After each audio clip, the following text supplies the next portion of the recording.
Recently, I signed up for the MS-150 ride for Bike MS with my wife's company. My wife, she works for a company called Sabic Americas. They're a plastics chemical company, and they are participating in the MS-150 here in Houston, Texas, for the coming event that's going to be taking place in April of 2025. And this ride here is essentially the first ride that I've done with the intention of beginning to prepare for the MS-150. Now, it's been a while since I've actually ridden, and I figured this would be a good way to kind of ease into it. One of the things I need to do, or at least the goal, I'm going to be riding 2 days back to back on April, I believe it's 26 and 27. And things I need to kind of build up my miles. It's been a while since I've been riding. The last long ride that I did was an attempt to ride from Vegas to LA. You can check out the story and the videos, or rather the documentary style presentation that put together for that ride. This was back in 2022, towards the end of the COVID era. And so but since then, I haven't really ridden long distances. The only rides I've done have basically been in the neighborhood. And so I figured this would be a good opportunity to get back on the saddle, literally. So figured I'd take my kid out to one of the nearby parks. Recently moved to Richmond, Texas. So I spent the last several years living in Houston specifically, but we moved to Richmond, Texas. Very open, as you can see here. Now, this is a park that's actually in Sugar Land, the next neighboring town over, and they have a lot of different bike paths. This area right here is actually a festival field. They had a circus here recently, but I figured let me go ahead and take my kid out for a ride and get myself in on it as well. My kid, as you can see, he's been riding pretty good. It's one of those things that I feel like every parent finds joy in, especially if they can begin to keep up. He's gotten to a point where I can't even keep up with him anymore, even though he's not pedaling, right? He's got, I had basically taken the pedals off the bike, and the idea was for him to learn how to balance the bike, and he's been riding like that for the last maybe year or so. Yeah, I think he's had the bike for about a year now. We got it for him when he turned 4, I believe. He's just recently turned 5. Maybe I'm mistaken. Maybe it's been more than a year. But anyway, he loves that bike. I love that bike. It's a cute bike. The trek bike, just like his Baba's, and so he's begun to. He's really kind of like gotten used to it. One of the things that I think he's gotten to a point now is I think it's time to put the pedals on the bike for him. And so that's one of the things that I'm looking forward to as I'm getting into this journey, seeing his development and enjoying the joy of riding my bike. I think I need to get my bike actually serviced. It's been a while since I've actually taken it out. I'll probably need some new tires. There's a number of lists of things that I need to take care of in order to be prepared. And if you notice, even my handlebars, those handlebars need new wraps. I think I'm still running on the original wraps, but they're like worn down. Keep re-wrapping them, keep taping them, but I think it's gotten to a point where I just need to go ahead and get those wraps replaced. And probably need to get some new tires. One of the things that I've been looking to do is, I guess, with each ride that I do in preparation for the MS-150 itself, until I can build myself up to doing 2 days back to back, at least 40 to 60% of the actual distance that we're going to end up doing. But idea is to ride minimum one long ride every week, but also get a few rides in, a couple short rides in during the week. So that way I still have, I'm building myself up to being able to do essentially almost a double century. Well, it's 2 centuries, right? A century, for anyone, if you're not familiar, is 100 miles, or some might call it 100 kilometers, depending on which side of the globe you're on, and what sort of measurements you look at. But in this case, the idea is, we're going to be doing 150 miles. So that's at least 75 miles from Houston to LaGrange, which is halfway between Houston and Austin, or one could argue it's halfway between Houston and College Station. And this year in 2025, the final destination is College Station. And if you want to check out the ride that my buddy and I, Fayek, that we did back in, if I'm not mistaken, I think it was 2017 or maybe 2018, I'm not sure. I think 2017, 2018. So I had been in Houston, but I wasn't familiar with how the whole MS-150 thing happens. And so I figured, like, hey, they're doing the MS-150, let's go ahead and do that. That was the initial year that I wanted to do the MS-150, but not recognizing that you need to be part of a team, and then through that team you got to do some fundraising. Oh, speaking of which, if you're watching this, if you want to contribute to the fundraising link that I have, go ahead and check that out in the link below in the description. Basically, bare minimum that everyone needs to raise if you're participating is $400. So let's make sure that we can help eliminate MS, and the money essentially goes towards the research and helping eliminate MS. By the way, this here that you're seeing is a little bike park that I found. It's designed more for mountain biking. But it's pretty cool that they have this here. I had no idea. I just kind of literally just fell upon it as we were riding. My kid here, he's like, it's a little too steep and scary, but I think it's intended and designed for actual mountain or BMX style bikes. Although his bike would probably be appropriate, not for this one, but there's one right adjacent to it, which is a small one. And it would probably be appropriate for that little track over there. The key thing is he needs to I need to get the pedals put on that bike, because right now with his development in terms of learning how to ride a bike, he's got his balance, he's got his speed, he's got his turning, which is probably more important than being able to pedal. And so the key thing here is now I got to put the pedal on. I did previously attempt to put the pedals on before, but one of the things that he was having a little bit trouble with relation to the adjustment is learning how to pedal forward as opposed to pedal backwards, because on that bike, when you pedal backwards, it actually puts the brake on. Unlike standard adult bikes, you got the hand brakes, right, front and back. And so wherein you pedal forward, so that's one of the things that he's gonna have to learn on how to do. One of the things that was interesting here is those two gentlemen on the mountain bikes. They were actually pretty fun to watch, because they were pretty good with the ups and downs and the turns, and my kid was also fascinated by them. And as you can see here, dude's doing some wheelies and jumps, and it's pretty good at it. It's always fun watching people demonstrate competency and skill in something as fun and awesome as this activity of biking. And so I wish I could have stayed longer, but it was one of those things that we need to kind of get back. But one of the things I've been wanting to do that's going to be a little bit different than the other rides that we've done, and I mentioned before, I did my ride from Houston to Austin back in I can't remember if it was 2017 or 2018, but we wanted to do the MS-150, and in the process of so initially we didn't know that we'd have to be part of a team. So what we ended up deciding to do, because we had already passed whatever deadlines, and if we wanted to join up with a team, we figured, okay, we're gonna do the ride anyway, so let's just do it the day before.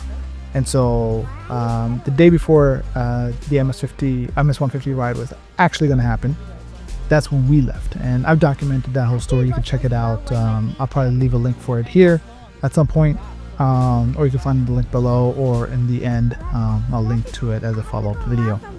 But one of the things that so that's what we did. We rode the day before. We arrived in LaGrange. We had a hotel booked. We basically were self-sustained through the whole thing. We packed everything on the bikes, and the next day when we continued, that's when people from the earliest riders were actually arriving in Lagrange, because we had slept in and we figured we'll get to Austin whenever we get to Austin.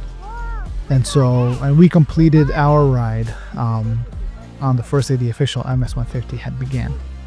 What was interesting was seeing many folks, continued the whole ride, the entire MS-150 in one day, which was very impressive. I remember I met this one guy at the gas station, and this is on day 2, and he was part of the MS-150 official.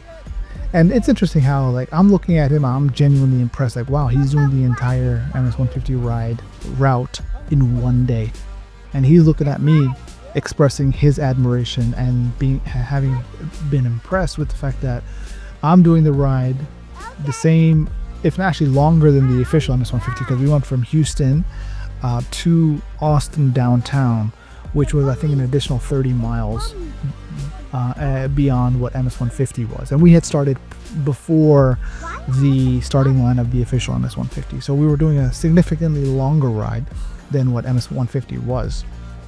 And on top of that, my buddy and I, we were riding a randonnée style, which is essentially or endurance ride style, where we had everything packed on us. We had a bike bag, I had a backpack, we had our food, everything with us.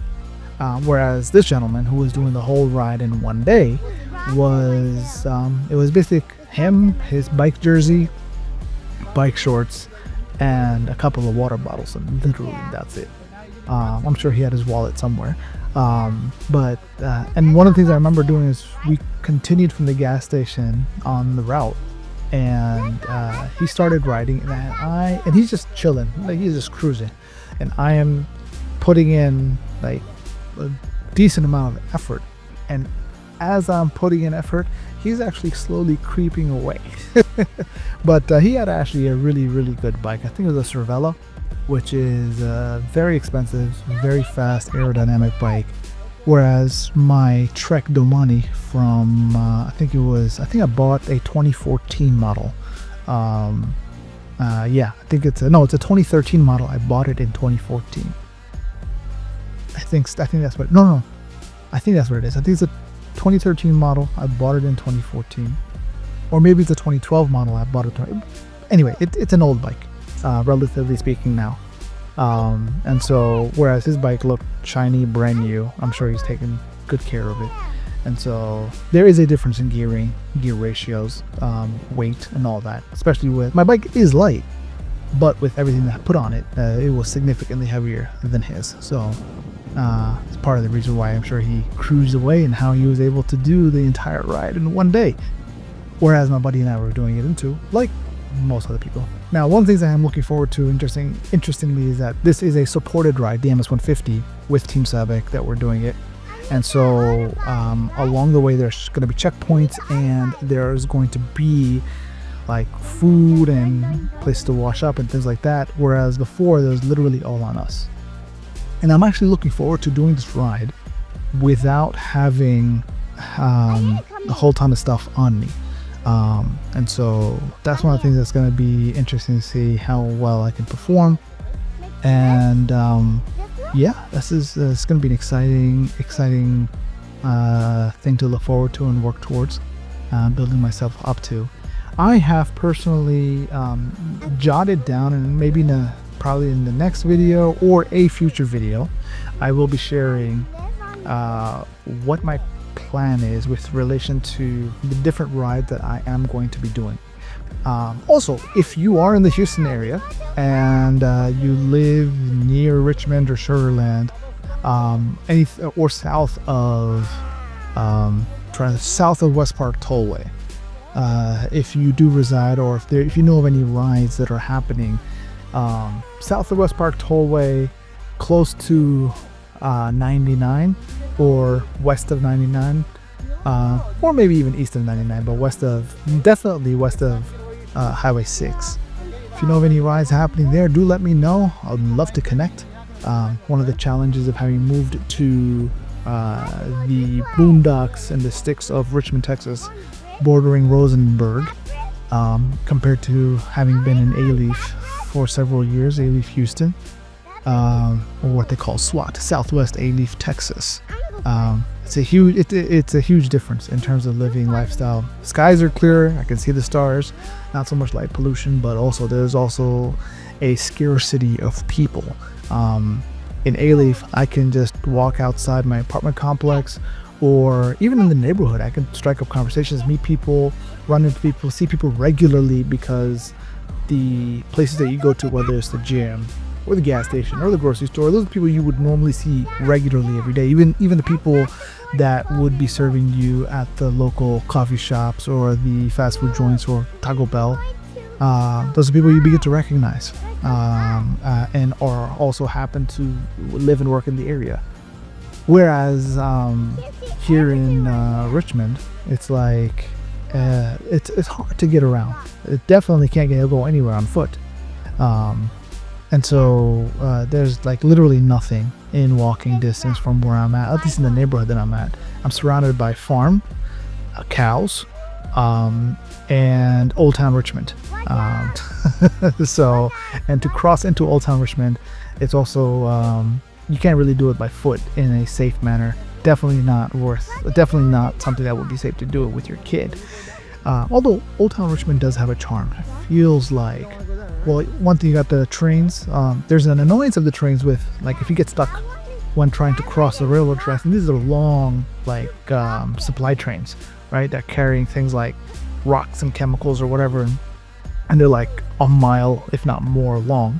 So if you get stuck behind one of those when you're trying to cross over, you'll be there for a while, and especially during rush hour, it becomes really annoying.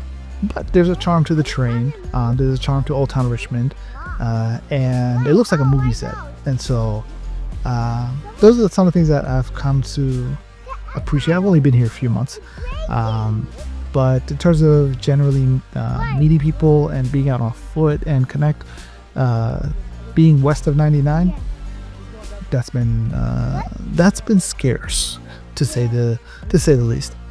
I've managed to meet with people and connect with people in my immediate neighborhood, at the kids' playground, especially with other parents, and my neighbors who are literally adjacent to me. But just in general, within the entire neighborhood, it's been a bit of a challenge. But looking forward to connecting with anybody that's here, especially through this. If you're in the Houston area, maybe even not, even if you're not in, I guess, the area, geographic region that I pointed out, which is south of West Park Tollway, west of Highway 6, essentially Sugarland, Richmond, greater Sugarland and Richmond area. But if you're in Houston in general, that'll be great. As I said earlier, it's one of the videos that I'm looking to put together is essentially all the rides that I'm preparing to do within the Houston area to prep for the coming MS-150. So part of the rides I have planned is to actually ride my bike from where I live to the different Gracie Baja locations, which is where I've been training for the better part of the last several years since I've been in Houston. And if you're watching this on this channel, you'll see all of the jiu-jitsu content that I've been putting as a means of documenting my progress in jiu-jitsu. But in addition to that, I got a few other locations I'm looking forward to having as my destination or even round trip of my ride prep. I've been riding since so that's it, guys. A little bit left to connect, and I'll see you soon. And then turn around.